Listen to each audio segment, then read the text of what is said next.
Muawiyah ibnu Abi Sufyan, ya. Mereka semua bersepakat untuk membunuh 3 orang tersebut dikarenakan mereka masih hidup sementara sahabat-sahabat dan saudara mereka udah pada mati duluan di Nahrawan demi agama Allah, katanya begitu. Mereka kaum yang mengkafirkan para sahabat, ya.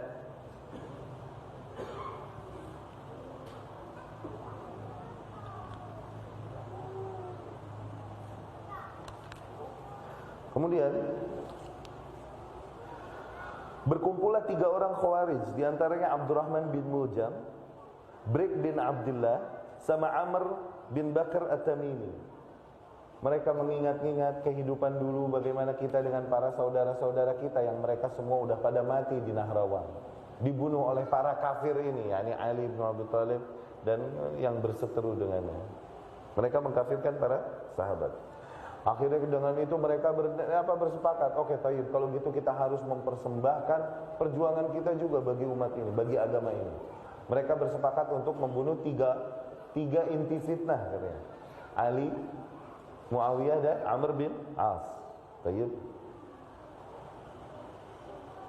Akhirnya Abdurrahman bin Muljam lah yang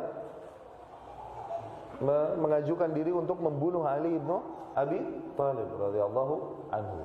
Dan kemudian dalam perjalanannya, prosesnya, singkat cerita, Abdurrahman bertemu dengan seorang wanita yang dimana ayah dan kakak dari wanita ini dibunuh oleh Ali bin Abi Thalib dan pasukannya. Begitu dendamnya kepada Ali. Tapi ini wanita begitu cantik dan menakjubkan, sehingga Abdurrahman bin Muljam menginginkannya. Wanita ini pun menginginkan maharnya dari Abdurrahman bin Muljam. Kau boleh menikahiku asal kau tushfini, yakni memuaskanku. Memuaskanmu bagaimana? Bawakan aku kepalanya Ali, yakni kau bunuhkan Ali untukku, baru aku puas. Baru itu, setelah itu kita hidup berbahagia bersama. Kata ni wanita.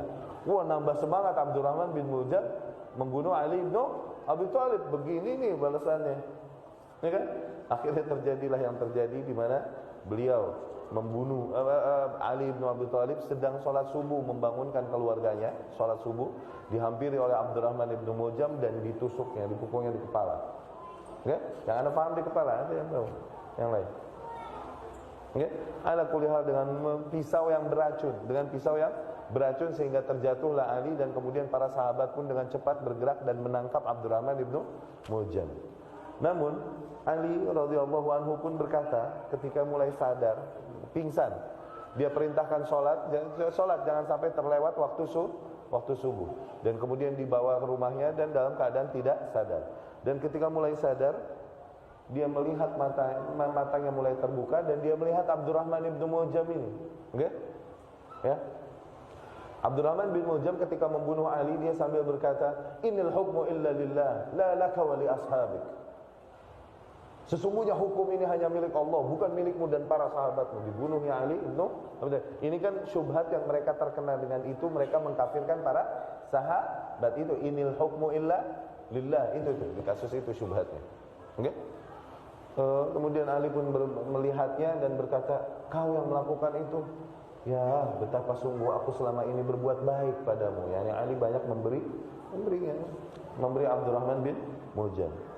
Dan Ali pun berkata kepada anak-anaknya, "Ahsinu nuzulah wa akrimu maswah." Awas, hormati dia dan jangan sakiti dia. Jangan sakiti Abdurrahman bin Muljam. Jangan kau siksa, jangan kalian siksa, ya.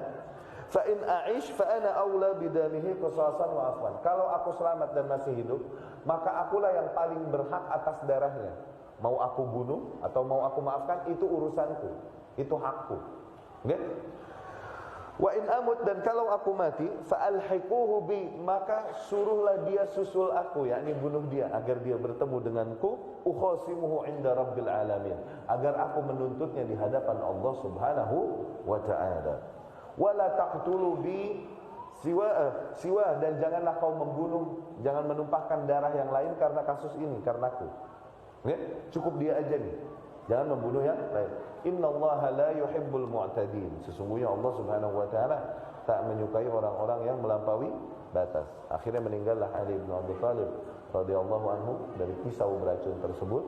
Berakhirlah kehidupan dari Khalifah Ar-Rashidah Ar-Rabi' Ali ibn Abi Thalib Abul Hasan radhiyallahu anhu ajma'in.